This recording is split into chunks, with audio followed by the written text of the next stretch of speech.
Welcome to my YouTube channel. Today I want to talk about taking risk, but calculated risk. Taking calculated risk. On the social media today, you hear a whole lot of people talking about the kind of risk that they took and how to succeed in a particular journey or business or whatever it is. Be it it could be investments or whatsoever it is.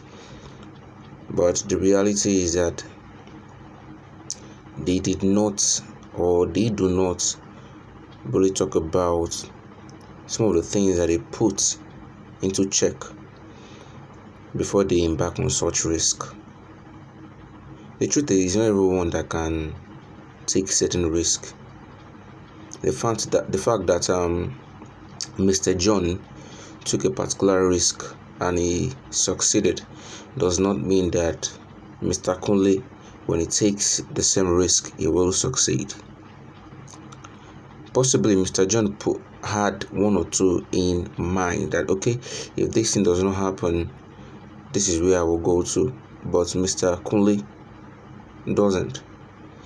So somebody should not just wake up one day and tell you that, hey, come and take this risk, and you put everything about you into that, taking the risk without taking calculated risk. I've heard, okay, let me talk about the one that is common here in Nigeria in particular. You see a whole lot of people talking about forex trade and the rest. A whole lot of people do not know that forex trade is not for everyone.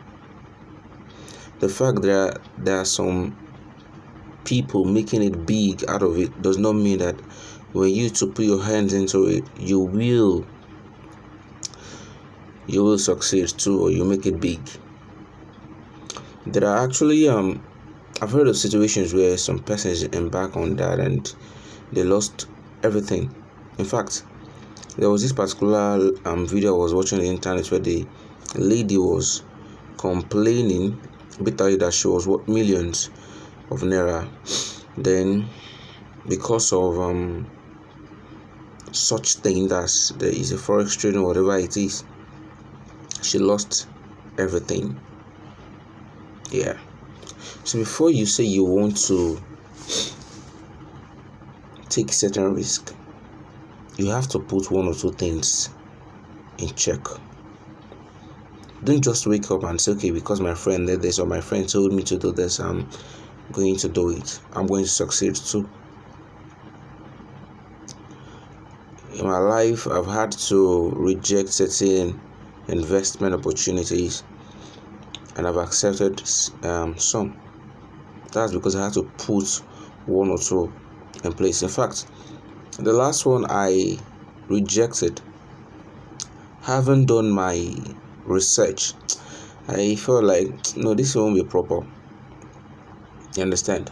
So I did not.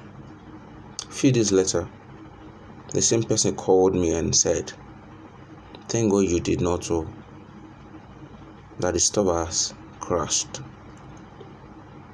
Yeah. See, if I had invested a lot in that now, I would have lost everything. Who will I run to? So, before you say you want to invest or you want to take certain risk, it has to be calculated. It has to be calculated. There are certain questions you really have to ask yourself. The first one is, have I gathered the necessary knowledge about this? Have you done your research? Are you knowledgeable about this? Are you well knowledgeable about this?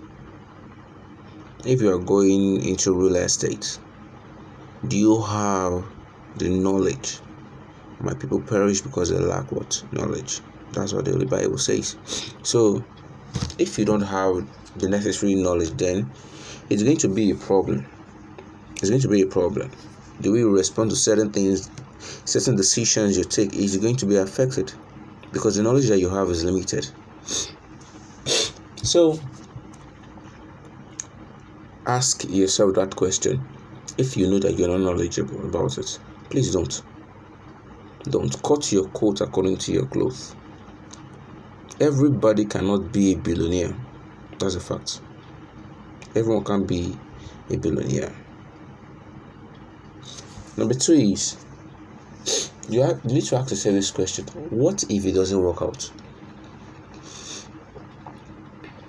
Yeah, this is not to discourage you from taking certain actions or investment that will improve your life, but it's just to wake you up to do your assignment before what? Taking the action or the risk. What if it doesn't work out? Some of these people you see take risk, they'll just take the risk. They have a backup. There's a backup. They won't just say it. They'll just tell you the sweet aspect of it. I had $1 million in my account. I was doing this, so I saw this opportunity. I said, let me just invest in it, and voila, it worked. Okay.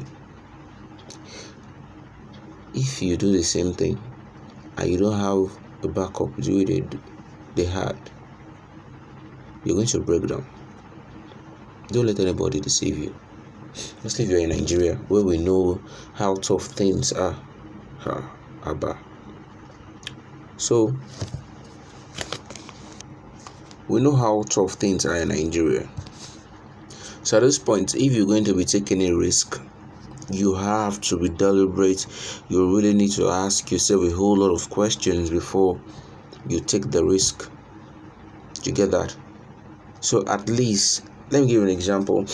There is a particular man who I read on the internet about. He was talking about how his wife got to leave him, having invested everything that he had in this same forex trading too. So, and he lost everything. He used to be a multi-millionaire, you understand that, but he lost everything and his family crashed and everything. If one had told him, probably he wouldn't have taken such decision. You understand that? So get this: what if it doesn't work out? Where will you start from? Don't let anybody deceive you. Or say, if it doesn't work out, don't let us deceive ourselves. You get? Don't let us deceive ourselves. Let's say you are in Nigeria. Go and check most banks. Let me give you an example. They use NEPA. They use solar at the same time. They use is it Lister, what they call it? They have backup.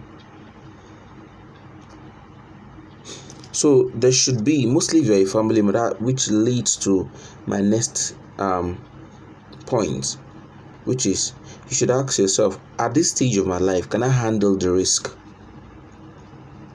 When you are very young, that is, you are young, when you are single, there's certain risks you can take, and you know that you have a whole lot of time to recover if it doesn't work out.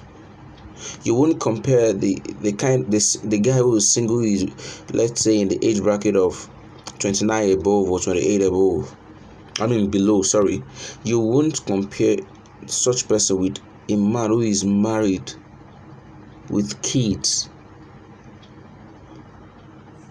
You won't compare such two persons. Then you feel aware that if you mess up, your family too much, they'll eat out of it too. So, and God, if this, let's say you take the risk and the stuff didn't work, and you have a wife who is not patient, you know what it means. So ask yourself, at every stage that you are in, there's a kind of risk that you should take. That's why you see a lot of coaches will tell you, when you're young, when you're not married, when you're single, take your risk, try something, fail, try, fail until you rise totally. But the moment you cross 30, 35, you have to be intentional this time around. You have to be a master at a particular thing that you've tried, you failed, and now you succeed. Do you understand that? So ask yourself, this stage that you're in now, can you handle that risk? Yeah. Can you handle the risk?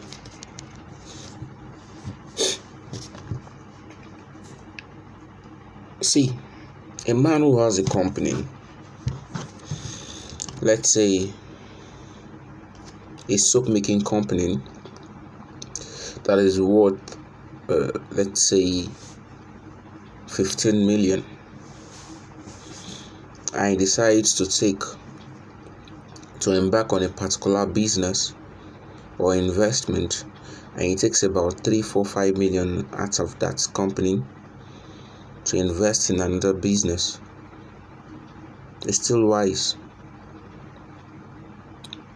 because if it works out, voila, good news. If it doesn't work out, I'm talking about a married man. If it doesn't work out, he still has something to fall back and continue. You have to take care of the family and the rest. These are most of the time they encourage people to have multiple streams of income. So you don't tell me that probably all the amount of money you have in your account is, as a married person, is probably 200,000, 300, 500,000, a millionaire, and you use everything to invest without thinking about your family. See, your wife is going to react because you did not apply wisdom. Do you understand that? So before you try to take certain risks, ask yourself, at this stage of my life, can I handle this risk? Now that I'm married, I have children, what kind of risk should I take? Because I have to put them into consideration. If you were the only one now, you'd be like, okay, I'll know how to get it out. But now it's not just you as a married man. You have people, you have your family, your wife family is there, your wife is there, your children is there, your friends are there. So you need to apply wisdom. Okay, the last one is what is the level? You should ask yourself, what is the level of your mental strength? Your mental strength. Yeah, the level of your mental strength. I have seen people who try to invest in something, probably all that they have, into a scheme or a business, whatever it is, and it fails, and this will become depressed. Some people try to attempt suicide. Mostly if you're a married man, you don't know where to run to. You understand that? So, what is your mental strength? Can you stand the loss? If it goes south, can you stand it? Are you mentally strong enough? See, let me tell you, Mr. A could try different kind of businesses or whatsoever it is, and it fails. Maybe the 15th one or 14th one succeeds. That does not mean if you follow the same step, or you should follow the same step, you don't make your life look miserable because somebody somewhere told you that look at what the kind of thing. If someone tells you this is what I had to face, you need to ask yourself, what were the things that this guy could have put in place? At what stage was he in his life? You understand? At what stage? And he could have this his mental strength could be strong too. So don't fall into depression. Most of you are Nigerian now that Asiwaju is our president. You get, apply wisdom in all you do. Don't just take risk. I didn't say don't take risk, but take calculated risk. Please subscribe to my YouTube channel. God bless you.